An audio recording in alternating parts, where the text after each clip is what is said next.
Drinking caffeine may reduce Alzheimer's clumps in the brain, a new study finds.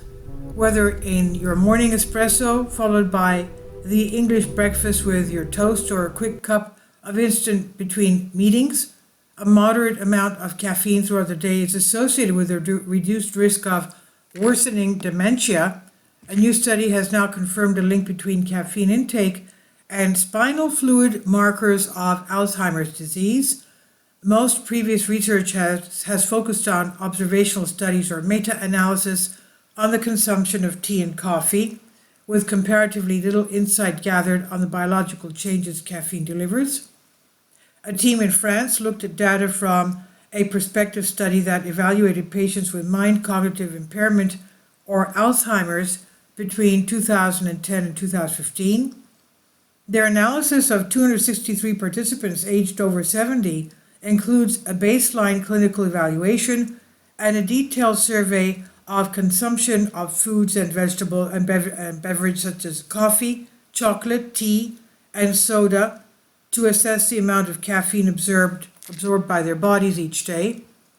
Volunteers also had MRI scans taken and provided samples of blood and cerebrospinal fluid, CSF.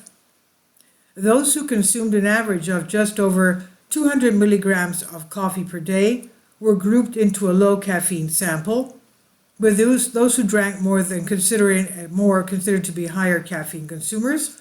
The difference amounts to a can of energy drink or a cup or two of coffee a day versus several cans or cups respectively, a distinction that could impact the pathology responsible for dementia. The team found lower caffeine consumption correlated with a higher risk of mild cognitive decline with impaired memory compared with higher caffeine consumption. In fact, those in the low caffeine consumption group were nearly 2.5 times more likely to have a diagnosis of mild cognitive impairment with impaired memory or Alzheimer's. A closer look at proteins in the participant's spinal fluid also revealed significant differences in ratios and concentrations of specific forms of beta amyloid proteins. Those who drank less caffeine tended to have lower concentration of a soluble form called A-beta 42, with reduced ratios of A-beta 42 with another form of A-beta 40.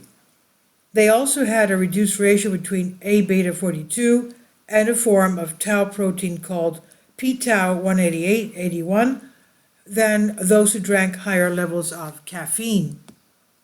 So taken together, these specific protein levels in the cerebral spinal fluid, CSF, among those who consumed less caffeine signify increased clumping of beta amyloid proteins in the brain, which is a biological hallmark of the neurodegenerative response for Alzheimer's symptoms. Oddly, the amount of caffeine consumed did not seem to affect levels of tau protein, which are also known to increasingly accumulate the brain tissue as Alzheimer's symptoms worsen. Researchers on caffeine's effects on tau in the brain has been limited, though one laboratory study has indicated it could reduce the chemical activity that causes the protein to tangle in toxic clumps. Yet whether this occurs in cases of Alzheimer's is not clear.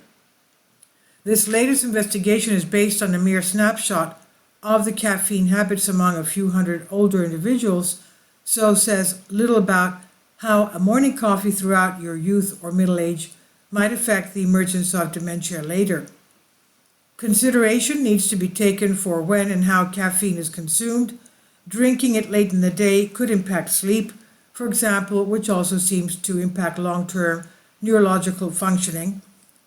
Relying heavily on chocolate and energy drinks comes with an added load of sugar, which also puts cognitive health at risk.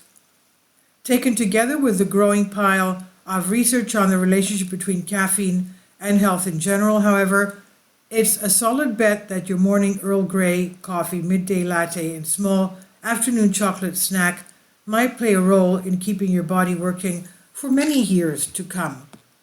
And this is published on Alzheimer and dementia, and it's on Science Alert by Mike McRae. Please leave your comments, and thank you for your support.